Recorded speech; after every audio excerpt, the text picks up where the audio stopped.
السلام عليكم ورحمة الله وبركاته. أسأل الله عز وجل أن تكونوا بأفضل حال. ربي يرزقنا وإياكم سعادة الدارين.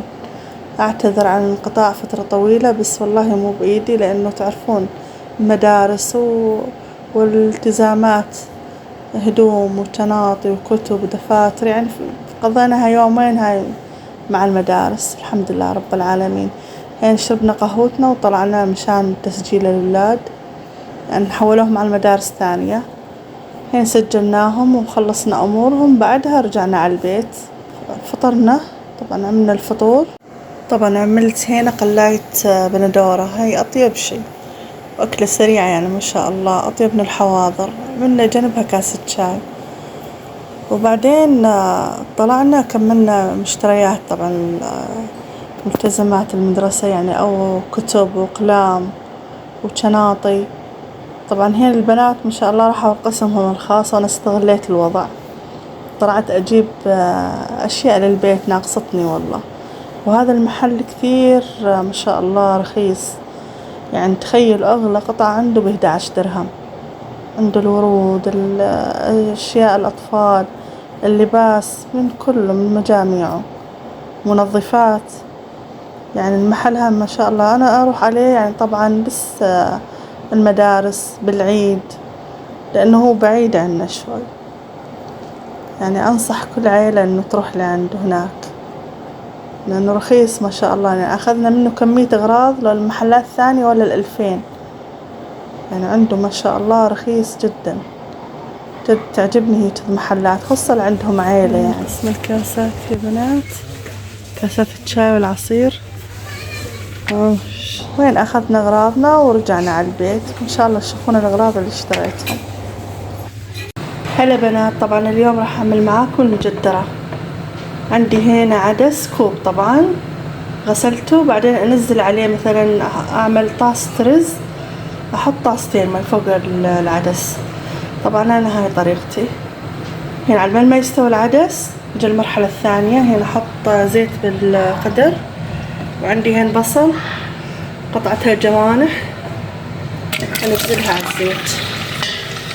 بعد ما تشقر أشيلهم وأنزل عليهم إذا برغل أو رز. أنا راح أعمل المجدرة برغل. شوفوا شلون عندنا هنا البصل تشقر ما شاء الله تبارك الرحمن. يعني أشيله كامل، بعدين بنفس الزيت أنزل البرغل. شفتوا يا بنات، بعد ما حمست البرغل مع الزيت، يعني عندنا المجدرة استوت. أنزلها على البرغل وأزيد عليها ملح وفلفل وكمون، وإذا حابين تحطون مرق الدجاج عادي مكعب ماجي، ما عندكم مشكلة. هاي أكلتنا جاهزة ما شاء الله، بي أسهل من هيك الأكلة.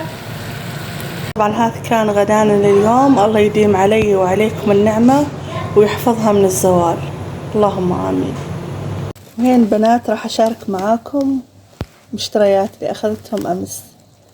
طبعا البنات راحوا يشترون أدوات مدرسية، يعني كتب وشناطي، تعرفون انتو ملتزمات مدرسة، وأنا رحت القسم الخاص. طبعا أخذت هذا البوكيه الورد، عجبني وأخذته.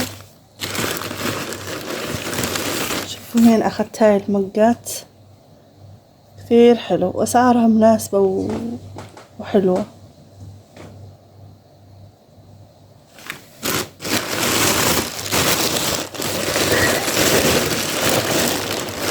أخذت هاي الأكواب بعد عشان الشوربة، الأندومي، معكرونة. أخذت منها حبتين. شوف شلون.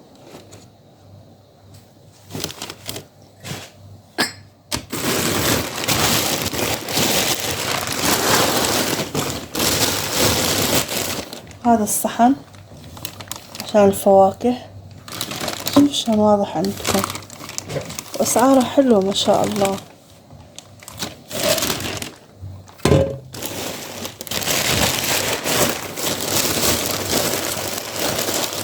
وين هاي أخذت العلب هاي مشان القهوة، أخذت علبتين منها.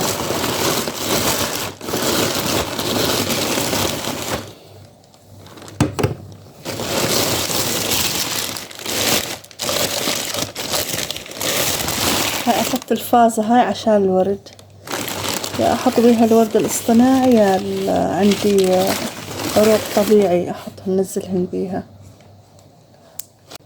شوفوا هنا أخذت هاي الفناجيل، تجي طقم كامل يعني، ما شاء الله. هاي 4 حبات.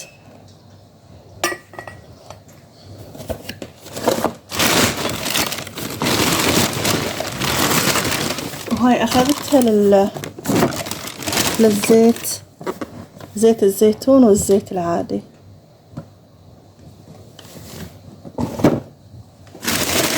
وين عندي هين طقم صحون أخذته زادين، ذا سعره حلو.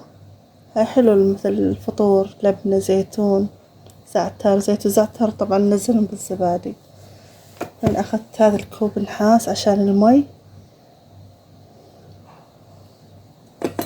بس والله هاي كان مشترياتنا اليوم، وإن شاء الله تعجبكم. هلا بنات، طبعا اليوم راح نجرب معاكم شوكولاتة دبي، طبعا الترند. طبعا أتوقع إنه إحنا آخر الناس جربناه. شوفوا شلون هذا المكعب الصغير ب15 درهم. أتوقع هاي مو الأصلية، بس يلا نمشي الحال. هين شوق متحمسة راح نفتح معاكم الشوكولاتة. يلا يا شوق افتحيها، يلا.